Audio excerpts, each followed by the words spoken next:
Il est 8h10, c'est le moment de retrouver l'invité d'actualité. Estelle, vous recevez Anne Lavaux, qui est déléguée générale de la prévention routière. Bonjour Anne Lavaux, merci d'être avec nous. On commence tout de suite avec Elisabeth Borne qui était notre invitée hier, l'invitée de Thomas Soto dans Les 4 vérités. Elle a mis une fin de non-recevoir à une révision du permis de conduire à vie. Écoutez et regardez. Je pense que chacun, quand il prend le volant, il doit s'assurer qu'il est bien en état de conduire. Ce n'est pas forcément qu'une question d'âge. Donc c'est une question de responsabilité et c'est sur cette voie-là que nous voulons rester. Alors Anne Lavaux, bonne ou mauvaise idée ? Pour notre association, c'est une excellente nouvelle. Vous savez que l'association Prévention routière considère que stigmatiser les seniors n'a absolument aucun sens, puisqu'il faut aller vers les plus de 75 voire 80 ans pour retrouver le même taux de conducteurs responsables que chez les 18-24. Ça démontre bien que ce n'est pas l'âge qui est un problème. Alors on a quand même vu le week-end dernier, dans le Pas-de-Calais, une personne qui a confondu la pédale d'accélération, la pédale de frein, blessant 11 personnes, dont 4 dans un état grave. Il avait 76 ans. Oui, bien évidemment, il y a toujours ce type d'accident et c'est vraiment dramatique. Mais vous voyez bien, ça devient un sujet dans les journaux, d'actualité, à partir du moment où la personne est une personne âgée. Sans aucun doute que cet accident aurait été causé par quelqu'un de 40 ou 45 ans, ça n'aurait pas fait les gros titres. Vraiment, il faut avoir en tête que vieillir n'est pas une maladie et que la capacité à conduire n'est pas forcément liée à l'âge. Alors, on est le week-end du 1er mai, un week-end très dense sur les routes. La vitesse, c'est vraiment l'ennemi numéro 1, l'ennemi public numéro 1 ? Alors, il y a deux causes qui, malheureusement, en France, se partagent le podium, la première place du podium des accidents de la route et des accidents mortels. C'est la vitesse et l'alcool. Alors, une année, c'est l'un, une année, c'est l'autre. Mais en tout cas, il faut vraiment avoir en tête que 30% des accidents mortels sont liés à la vitesse. Donc oui, c'est un ennemi public numéro 1. Alors, pourtant, dernière mesure en date, annoncée il y a tout juste quelques jours par Gérald Darmanin, les légers excès de vitesse, 5 km/h, ne seront plus sanctionnés d'un retrait de points. Ça commence à partir du 1er janvier 2024. C'est totalement inconscient ou pas? Pierre Chasseret, qui est d'ailleurs délégué général de 40 millions d'automobilistes, dit que ça n'aura finalement aucune incidence.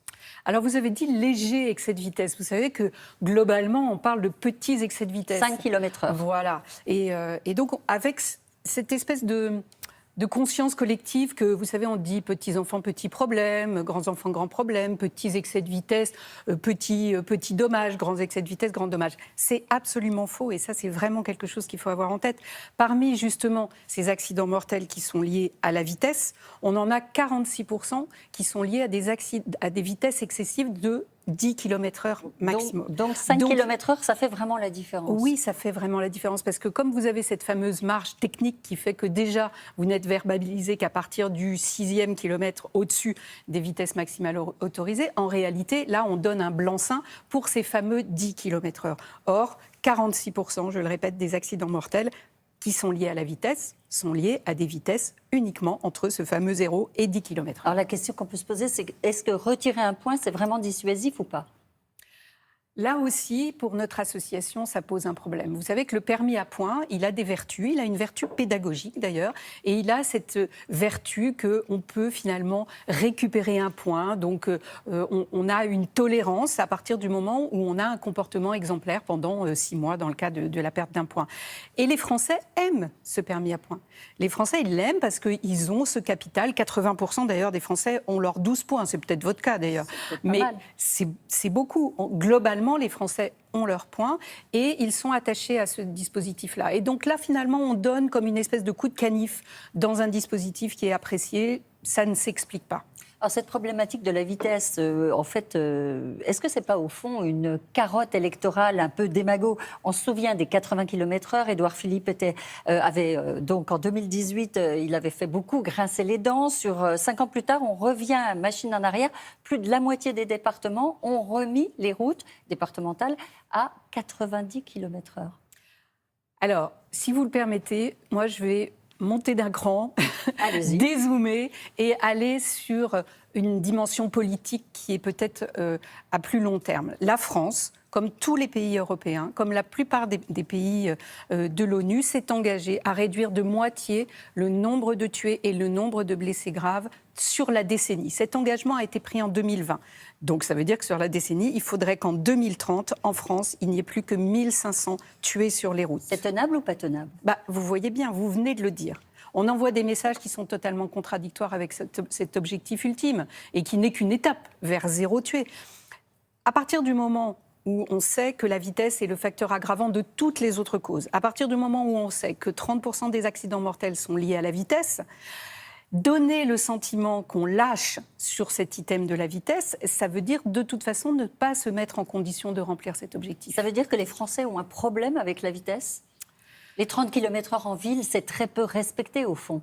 Alors, quand moi j'ai passé, moi je suis une vieille dame, quand j'ai passé mon permis, c'était 60 km/h en ville. Aujourd'hui, on a une grande majorité des villes qui, au moins sur leur hypercentre, sont à 30 km/h. Est-ce que c'est respecté ou pas? C'est sans doute pas respecté à la lettre, mais globalement, ça a fait baisser énormément la vitesse dans les centres-villes. La zone 30, elle a 30 ans.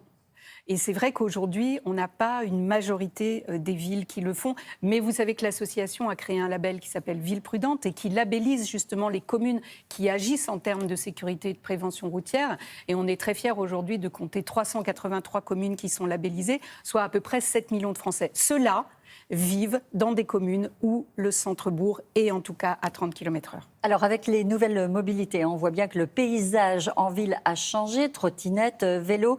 C'est devenu une jungle, en vérité, ces centres-villes. Est-ce que c'est devenu plus dangereux ces dernières années?